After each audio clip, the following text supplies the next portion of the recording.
messieurs, bonsoir. Bienvenue dans ce journal au sommaire. 5 mémorandums d'entente signés ce lundi entre l'Algérie et la Corée du Sud dans les domaines de l'environnement, des douanes, de la mise en conformité et de l'accréditation, de l'investissement ainsi que des énergies renouvelables. La signature a eu lieu en présence du Premier ministre Ahmadou Yahya et de son homologue sud-coréen.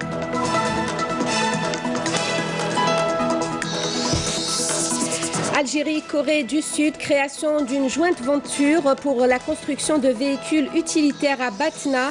Le pacte d'association a été signé entre l'entreprise algérienne privée Global Group et Hyundai en marge du 5e forum d'affaires entre les deux pays.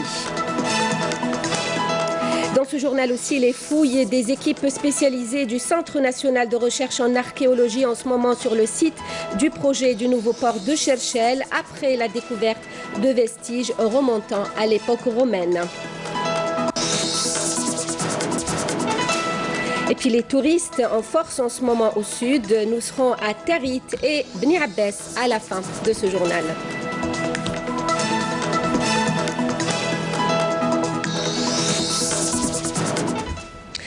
Le Premier ministre Ahmed Yahya a reçu aujourd'hui le secrétaire d'État pour les affaires présidentielles du Liban, Pierre Rafoul, envoyé spécial porteur d'un message du président libanais Michel Aoun au président de la République Abdelaziz Bouteflika. L'audience s'est déroulée en présence du ministre des Affaires étrangères Abdelkader Sahel. C'est à présent l'heure de la prière d'El-Aïcha pour Alger et ses environs. On revient juste après.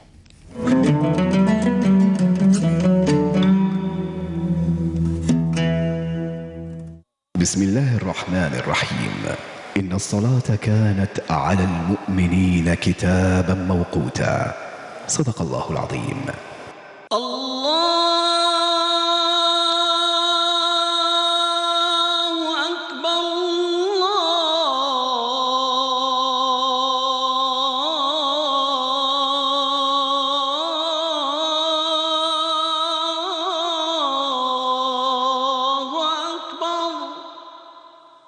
أشهد أن لا إله إلا الله أشهد أن لا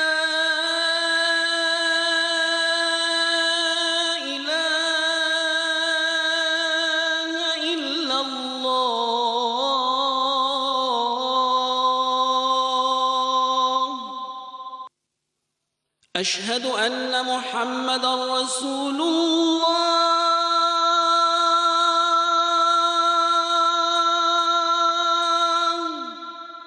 أشهد أن محمدًا رسول الله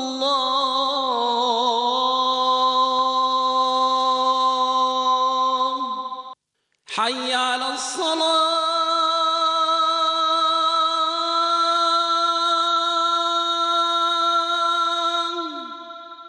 حي على الصلاة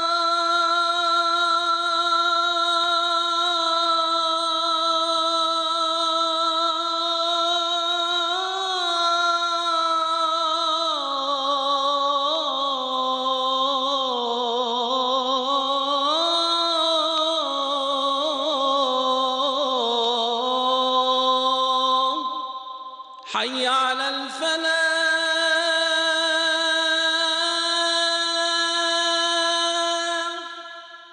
حي على الفلاح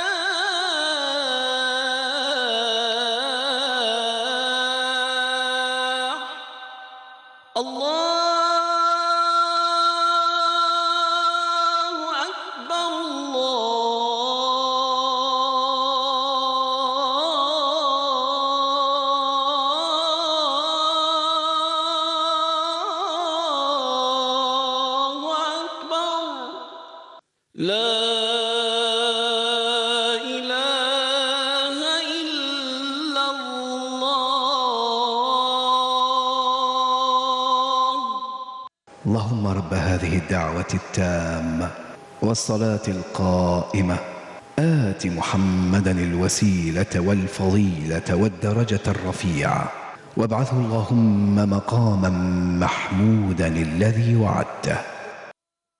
C'était là l'appel à la prière d'Al-Aïcha pour Alger et ses environs.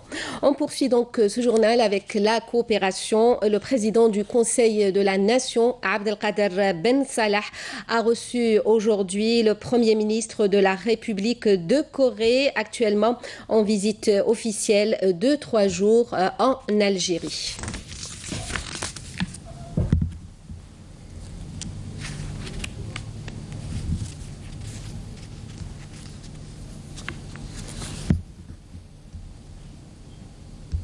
Le Premier ministre Ahmed Ouyahia s'est entretenu aujourd'hui aussi avec le Premier ministre sud-coréen. L'entretien qui a eu lieu au palais du gouvernement s'est élargi par la suite aux membres des délégations des 2 pays.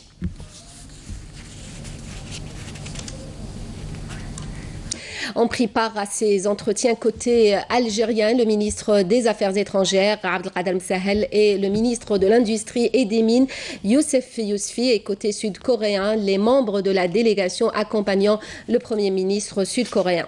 5 mémorandums d'entente ont été signés entre l'Algérie et la République de Corée dans plusieurs domaines.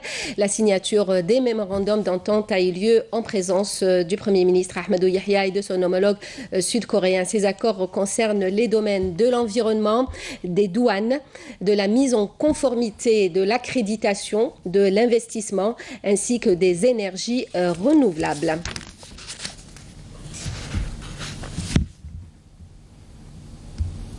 La 5e session du Forum d'affaires algéro-sud-coréen a eu lieu ce lundi sous la coprésidence du Premier ministre Ahmed Ouyahia et de son homologue sud-coréen.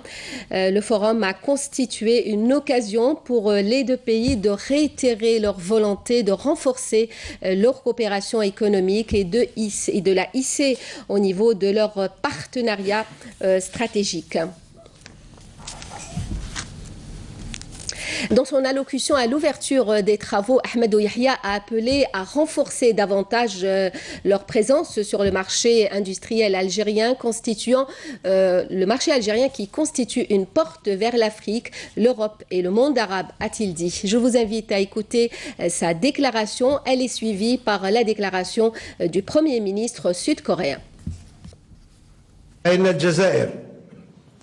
L'Algérie, sous la haute gouvernance de son Excellence le président Abdelaziz Bouteflika, a réalisé durant ces 20 dernières années de multiples réussites et des acquis dans tous les domaines.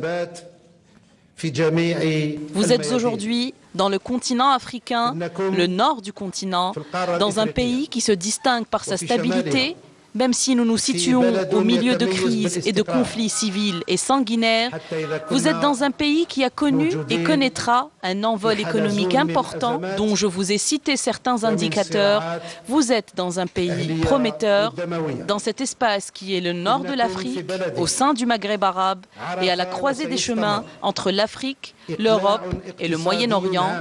Et comme l'a déclaré le Premier ministre de la République de Corée, vous êtes sur le point de conclure un partenariat gagnant-gagnant. Et au nom de l'État algérien, je partage les propositions et les orientations de Monsieur le Premier ministre Lee.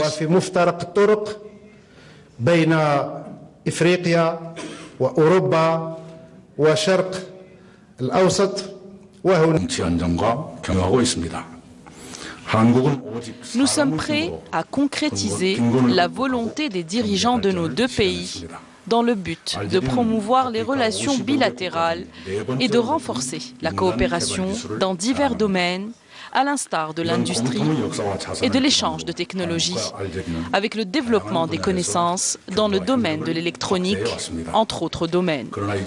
En Corée, nous sommes résolus à développer la coopération et le partenariat économique avec l'Algérie, car nous la considérons comme un partenaire essentiel et stratégique dont nous ne pouvons nous passer, eu égard au développement que connaît ce pays et la stabilité à tous les niveaux.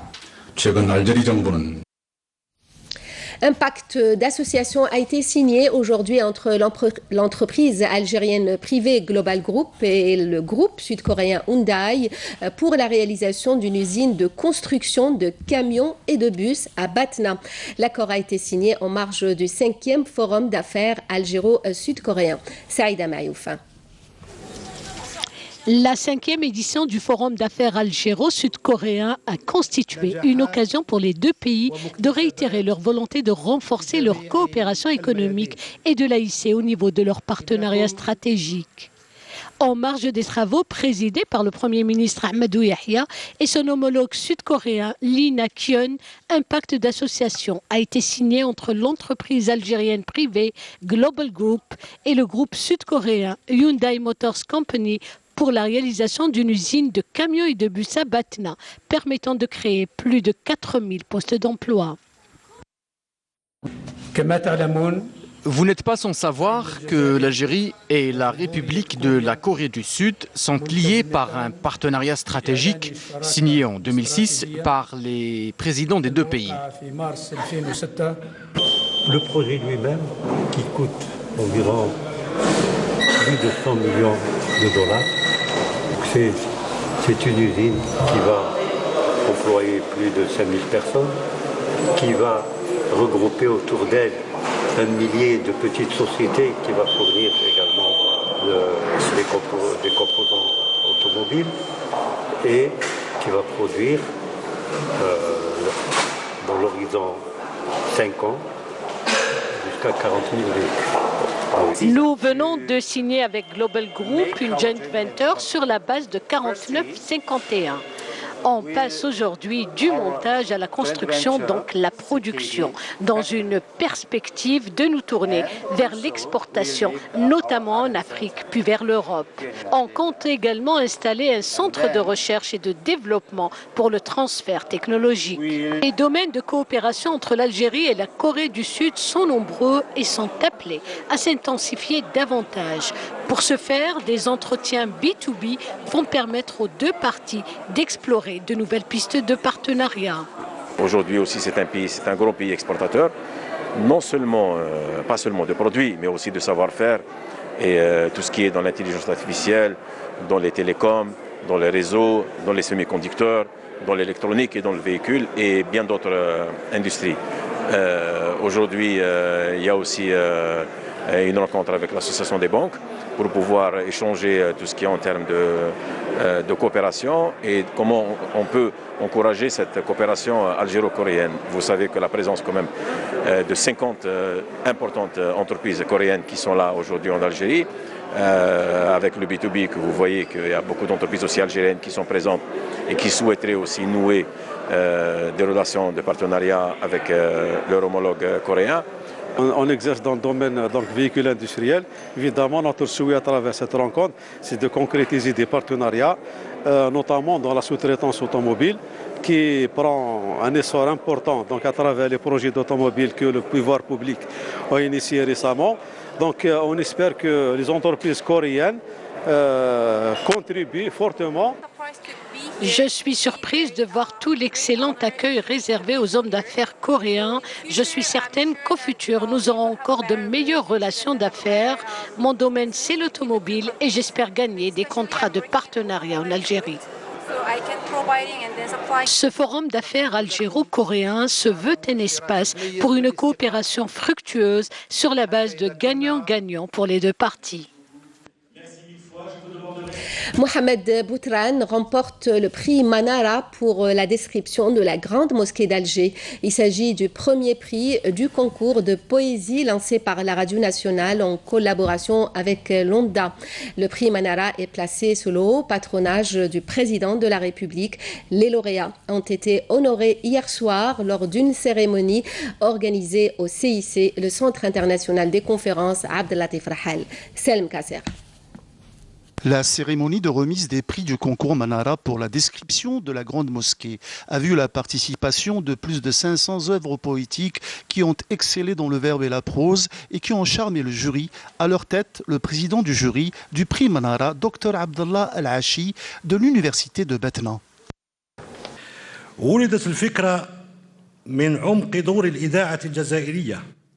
L'idée a germé de la radio algérienne qui a toujours été une source de culture et de tout ce qui est beau dans ce pays. Une radio qui est née un jour comme aujourd'hui, de l'année 1956, une voix de la révolution algérienne qui a continué à jouer ce rôle après l'indépendance pour accompagner toutes les réalisations de ce pays et marquer les événements tel celui d'aujourd'hui.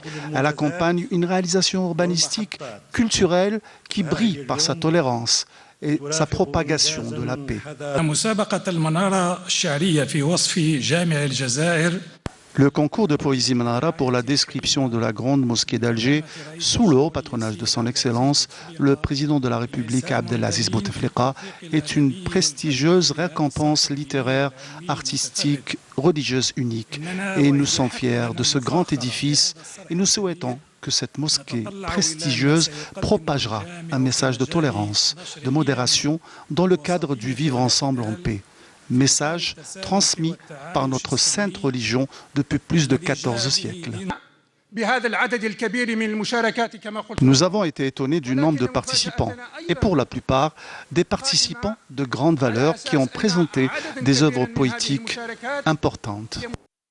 Le jury a remis le premier prix d'1 million de dinars au poète Mohamed Boutran pour son poème « Ka'annahu huwa ». Les deuxième et troisième places, 500 000 dinars chacune, reviennent respectivement aux poétesses Fatiha M'amri et Samira Ben Issa pour leurs poèmes Al-Manara et Tajaliyat al-Nour. Je ressens une immense joie, mais aussi du stress, car j'avais une très grande responsabilité de bien faire et de gagner un tel concours et de le mériter. Jama al-Jazair est considérée la plus grande mosquée en Afrique et la troisième après celle de la Mecque et de Médine. Cet édifice, dont les travaux ont débuté en 2012, sera réceptionné fin 2018 ou début 2019. À l'Assemblée populaire nationale, journée parlementaire aujourd'hui sur le foncier agricole entre concessions et partenariats.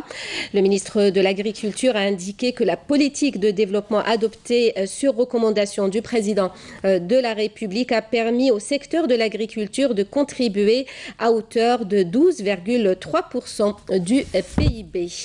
De son côté, le président de l'Assemblée, Mouad Bouchareb, a mis l'accent sur la priorité qu'accorde le président de la République au foncier agricole étant une ligne rouge infranchissable. L'État assure son utilisation rationnelle et protège les biens publics, a-t-il dit. Une convention de partenariat et de coopération pour l'échange d'expériences et d'expertise technique a été signée aujourd'hui à Alger entre la ZAL et la DGSN. La cérémonie de signature a été présidée par le directeur général de la Sûreté nationale, le colonel Mustafa Lahbiri, et le président de la ZAL, Azedine Ousdiq. Cette convention a pour objectif de consolider les domaines de formation et d'instruction, particulièrement en matière d'utilisation de nouvelles technologies et de ses applications en vue d'assurer un suivi permanent du trafic routier, la poursuite des véhicules suspects et la vérification de leurs plaques d'immatriculation sur les routes en cas de signalement ou d'annonce de vol de véhicules notamment. Le commandant de la gendarmerie nationale, le général Rali Belaqsir, a effectué les 16 et 17 décembre une visite de travail et d'inspection au niveau de la gendarmerie nationale de la 2e région militaire. À l'entame de la visite et au siège de la région, le commandant de la gendarmerie nationale a été reçu par le général-major Souab Mftah, commandant de la 2e région militaire, avant d'inspecter et d'inaugurer de nouvelles infrastructures s'inscrivant dans le cadre du développement et de la modernisation de la gendarmerie, à l'instar des projets de réalisation du laboratoire régional du 2e commandement régional de la gendarmerie, du commandement d'intervention et des établissements régionaux de soutien. Par la suite, il a procédé à l'inauguration du nouveau siège du groupement territorial de la gendarmerie nationale de Mostaganem, ainsi que de nouveaux sièges d'escadrons de garde frontière à Tlemcen, et ce dans le cadre du renforcement du dispositif de lutte contre la criminalité organisée, notamment au niveau des zones frontalières. Au terme de cette visite, le commandant de la gendarmerie nationale a tenu une réunion de travail avec les commandants et les cadres des unités en vue de rappeler les instructions du haut commandement de l'armée nationale populaire quant à la nécessité de mobiliser tous les moyens humains et matériels disponibles et d'assurer une parfaite coordination avec les autres services de sécurité afin de faire face à la criminalité sous toutes ses formes et ce, en mettant l'accent sur le travail de proximité qui demeure primordial pour faire participer le citoyen à sa propre sécurité et consolider la confiance entre la gendarmerie et le citoyen dans un climat de respect mutuel et de respect des lois et des règlements en vigueur. Lutte antiterroriste et lors d'une opération de recherche et de fouille à Batna, le ministère de la Défense nationale nous apprend qu'un détachement de l'armée nationale populaire a découvert et détruit hier 3 casemates pour terroristes, 4 bombes de confection artisanale, des substances chimiques servant dans la fabrication des explosifs ainsi que d'autres objets, tandis qu'un autre détachement a arrêté à Tbessa un élément de soutien au groupe terroriste, note la même source. À Janet et Ingzem, des détachements de l'ANP ont intercepté 12 orpailleurs et saisi 3 véhicules tout-terrain, 5,3 tonnes de denrées alimentaires, 4 groupes électrogènes ainsi que d'autres outils d'orpaillage. Par ailleurs, des gardes frontières ont saisi lors d'une patrouille de fouilles et de recherche menée à Tindouf 27 kg de kif traité alors que 29 immigrants clandestins de différentes nationalités ont été interceptés à Tlemcen et Tamanrasset, précise le communiqué du ministère de la Défense nationale. Je vous l'annonçais en titre, les équipes spécialisées du CNRA, le Centre national de recherche en archéologie, dont des plongeurs, ont entamé récemment des fouilles sur le site du projet du nouveau port de Cherchel après la découverte de vestiges qui remontent à l'époque romaine. 7 sites ont été identifiés jusqu'à présent, dont celui d'El Hamdaniya. Le but de ces fouilles est de protéger ces vestiges. C'est un reportage de Amel Messaïd.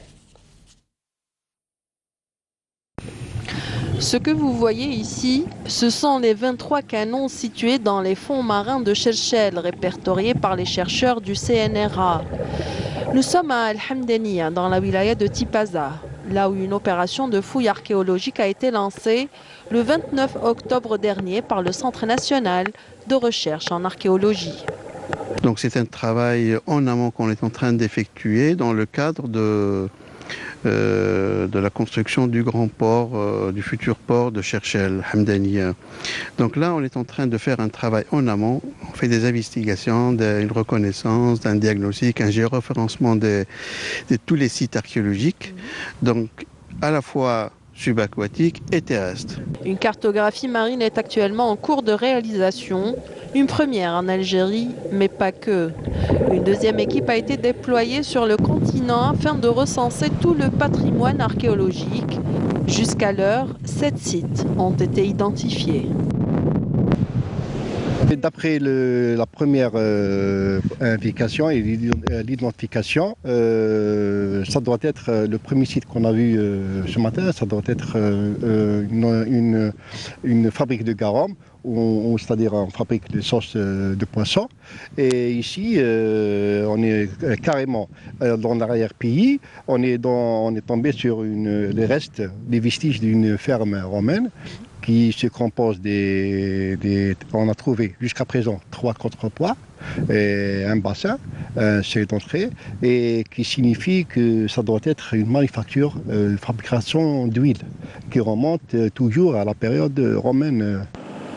Mais avec la future réalisation du port d'Al Hamdaniya, qu'adviendra-t-il du patrimoine découvert ? Donc maintenant, soit une intégration directe de ces vestiges dans le projet lui-même, comme le cas ailleurs, ça s'est déjà fait, soit de déplacer carrément, s'il y a une menace sur ces vestiges, éventuellement il y a une possibilité de déplacer dans une zone sécurisée en dehors de l'emprise du port. Il faut préparer tout le terrain et c'est-à-dire le logistique et les moyens pour transférer un éventuel transfert de ces canons-là d'un milieu marin qui sont, c'est-à-dire immergés depuis presque 3 siècles. Et de les faire sortir, il faut c'est-à-dire prendre toutes les mesures nécessaires afin de préserver ces canons-là. L'opération de fouille et de recensement des vestiges sera sanctionnée par un rapport exhaustif qui préconisera des recommandations afin de préserver ce patrimoine ancestral. Et c'est la fin de ce journal, le rappel des principaux titres. 5 mémorandums d'entente signés ce lundi entre l'Algérie et la Corée du Sud dans les domaines de l'environnement, des douanes, de la mise en conformité et de l'accréditation, de l'investissement ainsi que des énergies renouvelables. La signature a eu lieu en présence du Premier ministre Ahmed Ouyahia et de son homologue sud-coréen. Algérie et Corée du Sud, création d'une jointe venture pour la construction de véhicules utilitaires à Batna. Le pacte d'association a été signé entre l'entreprise algérienne privée Global Group et Hyundai en marge du 5e forum d'affaires.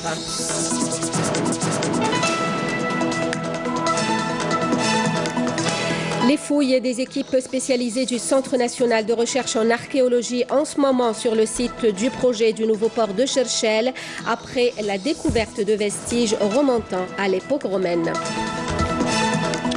Merci à vous de nous avoir suivis. Vous pouvez toujours revoir nos programmes. Les liens s'affichent au bas de votre écran pour le journal à 20h, l'édition en arabe. Demain à midi, Amina Zahouf. Nous on se retrouve à 19h. Passez une très bonne soirée.